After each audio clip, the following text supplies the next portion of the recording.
Good morning students. तो आज हम बीए फर्स्ट ईयर के नेक्स्ट लेसन को शुरू करने जा रहे हैं और इस लेसन का नेम है द जनरेशन गैप। ये आपके सिलेबस में फोर्थ लेसन है और इस लेसन को लिखा है बेंजामिन मैकलेन स्पॉक ने। तो आपको इसके राइटर का नेम है वो याद रखना है।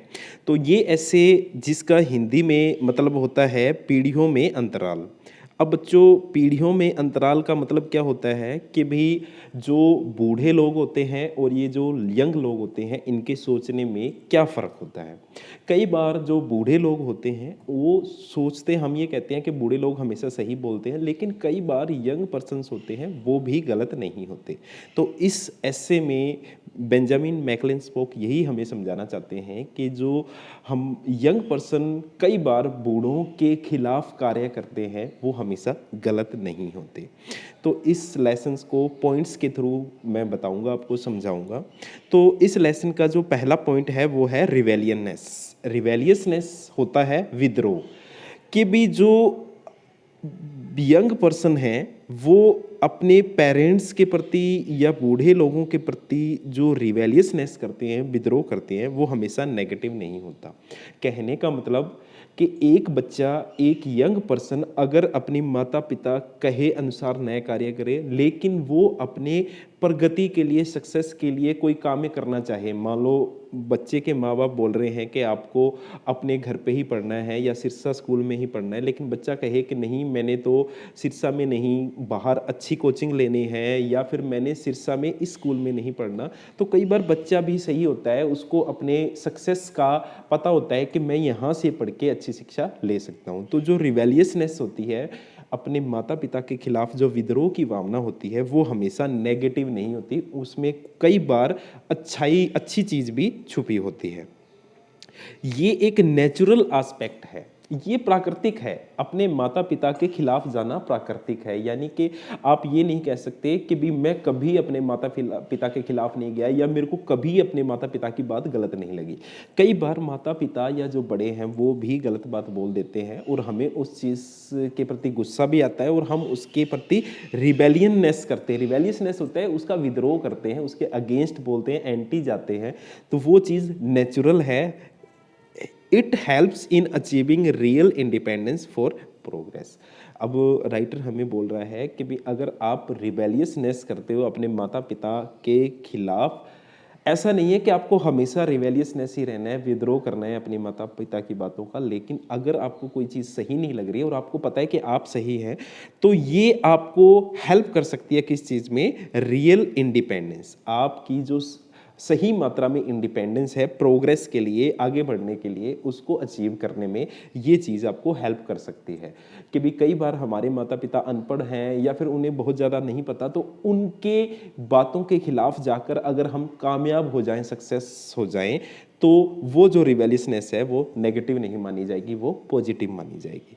तो पहला पॉइंट इस ऐसे का है रिवेलियसनेस, विद्रोह अपने माता पिता के खिलाफ या अपने बड़ों के खिलाफ, कि वो हमेशा नेगेटिव नहीं होती, पॉजिटिव भी होती है, वो नेचुरल होती है और वो हमें इंडिपेंडेंट बनने का मौका देती है। यानी अपने माता पिता के ऊपर जो हम डिपेंडेंट हैं उससे ऊपर उठने का हमें मौका देती है। कि भी हमारे जो माता पिता सोच रहे हैं उससे भी ऊपर उठ के कुछ सोचा जा सकता है और आगे बढ़ा जा सकता है। उसके बाद इस एस्से में सेकंड जो बात कही है राइटर ने वो है आइडेंटिटी, पहचान। कि भाई जब एक यंग पर्सन, एक कोई बच्चा यंग अवस्था में, जब युवा अवस्था में प्रवेश करता है, तो उसको एक चीज़ सताती है, वो है आइडेंटिटी। कि भाई मैं क्या हूँ, तेरी मेरी क्या एग्जिस्टेंस है इस दुनिया में। उस चीज़ को प्राप्त करने के लिए वो बच्चा क्या करता है। तो ए यंग पर्सन, एक युवावस्था का पर्सन है, इंसान है, वो हमेशा ट्राई करता है किस चीज़ में? Find his own identity. कि भी what he wants to become, वो क्या बनना चाहता है, इस चीज़ को वो हमेशा सर्च करता रहता है। बच्चों, आप लोग पढ़ रहे हो तो आप हमेशा से ही ये सोचते रहते हो कि भी मेरे को आगे जाके क्या बनना है, या अपने आप को आप कहाँ देखते हो कि मैंने पढ़ के एमए करके बीए करके आगे जाके क्या करना है।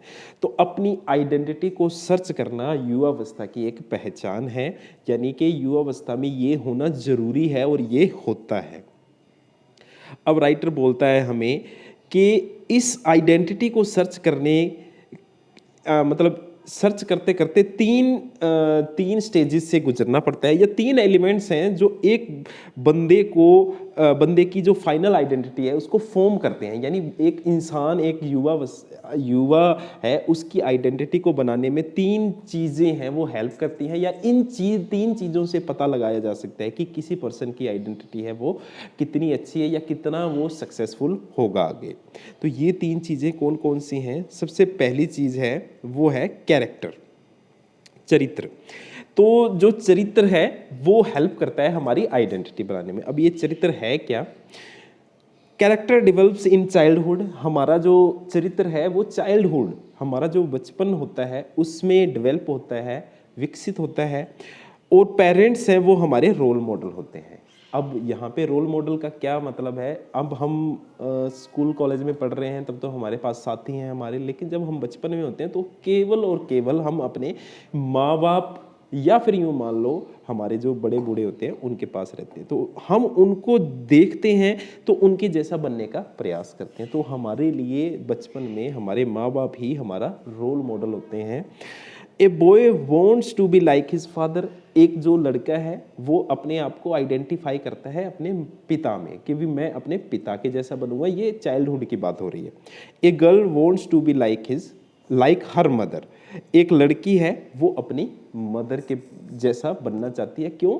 क्योंकि अपने आप को आइडेंटिफाई करते हैं। एक लड़का है वो अपने पापा में अपने आप को देखेगा, और एक लड़की है वो अपनी माता जी में अपने आप को देखेगी। तो ये कैरेक्टर है वो डेवलप होता है हमारा चाइल्डहुड में, और चाइल्डहुड में एक लड़का अपने पिता के जैसा और एक लड़की है वो अपनी माता के जैसा बनना चाहती है। लेकिन with the passage of time, समय बीतने के साथ साथ क्या होता है? He has to break off his dependence on parents.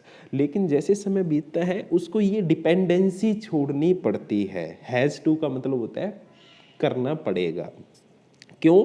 क्योंकि पेरेंट्स पे अगर हम डिपेंड रहेंगे पूरी ज़िंदगी तो हम आगे नहीं बढ़ सकते, या जो हमारे पेरेंट्स चाहेंगे हम केवल वही बन पाएंगे, हम उससे आगे कुछ भी नहीं बन पाएंगे। लेकिन अगर if we want to become a good person, या फिर to become an IAS, a doctor, a professor, a lecturer, a teacher, कुछ भी बनना चाहते हैं तो हमें अपने माता पिता के डिपेंडेंसी को छोड़ना पड़ेगा। अब ये डिपेंडेंसी कौन सी डिपेंडेंसी है? या तो ये डिपेंडेंसी है कि हमें उनके पास ही रहना है हमेशा, नहीं आपको स्कूलिंग, कॉलेज या फिर कोचिंग के लिए बाहर जाना पड़ सकता है, उनसे दूर रहना पड़ सकता है। या डिपेंडेंसी है वो इकोनॉमिक डिपेंडेंसी है कि हमें पैसे उनसे ही लेने, नहीं आप अपने आप भी कुछ कमा सकते हो और फिर पढ़ सकते हो। तो हमें समय के साथ अपने माता पिता के ऊपर की जो डिपेंडेंसी है उसको छोड़ना पड़ता है, छोड़ना चाहिए। A person must develop his own ideas, AIIMS, goals. अब ये जो पर्सन यहाँ पे ये बात हो रही है एक युवावस्था के इंसान की, कि एक युवा है उसको क्या क्या डेवलप करनी चाहिए चीज़ें, उसके आइडियाज़, खुद के एम्स क्या बनना है, और गोल। सबसे इम्पोर्टेंट चीज़ है वो है गोल। उसको अपना एक गोल डिसाइड करना पड़ेगा, उसको माता पिता की डिपेंडेंसी छोड़नी पड़ेगी, और उस गोल को अचीव करने के लिए हमेशा मतलब क्या प्रयासरत रहना पड़ेगा, तब वो गोल है वो अचीव कर सकता है। He has to criticize his parents' wrong things, ideas, traditions, customs, values. अब ये क्या है कि भी अपने पेरेंट्स की जो wrong things हैं, यानी कई बार पेरेंट्स है वो गलत चीज़ें भी बोल सकते हैं, कोई बड़ी बात नहीं है, तो उनको क्रिटिसाइज भी करना पड़ेगा कि भी माता पिता है, पिताजी आप यहाँ पे हो सकता है गलत हों, मेरे को लगता है कि आप यहाँ पे गलत है, या माता जी आप यहाँ पे गलत है, मेरे को ऐसा नहीं बनना है। आप चाहते हैं कि मैं डॉक्टर बनूँ लेकिन मेरा इंटरेस्ट प्रोफेसर बनने में है, या मेरा इंटरेस्ट इंजीनियर बनने में, या आप चाहते हैं इंजीनियर बनना है लेकिन मेरा इंटरेस्ट है वो डॉक्टर बनने में है, तो वो गलत हो सकते हैं। तो आपको उसको क्रिटिसाइज करना आना चाहिए, उसकी आलोचना करना आना चाहिए। या फिर जो ओल्ड आइडियाज़ हैं कि भी हम गांव में रहते हैं या जिस संस्कृति में रहते हैं केवल उन्हीं के अनुसार ही चलें, भी वहाँ पे लड़कियों को नहीं पढ़ाया जाता, 10वीं के बाद तो हम लड़की को नहीं पढ़ा रहे हैं, या ट्रेडिशंस, कस्टम्स, वैल्यूज जो पुराने हमारे गली सड़ी रीति रिवाज हैं उनके अनुसार ही चलते रहेंगे, तो हम अपना जो डिसाइडेड गोल है उसको अचीव नहीं कर पाएंगे। तो हमें इन चीज़ों को क्रिटिसाइज करना पड़ेगा। हमें अब अगर हमारी सिस्टर है उसको हमारे माता पिता पढ़ा नहीं रहे 10वीं के बाद, तो हमें क्रिटिसाइज करना पड़ेगा कि नहीं मैं पढ़ सकता सकता हूँ तो मेरी बहन भी पढ़ सकती है। तो तभी आप अपनी आइडेंटिटी को, रियल आइडेंटिटी को सर्च कर पाओगे, अगर आपके अंदर क्रिटिसाइज करने की पावर है तो।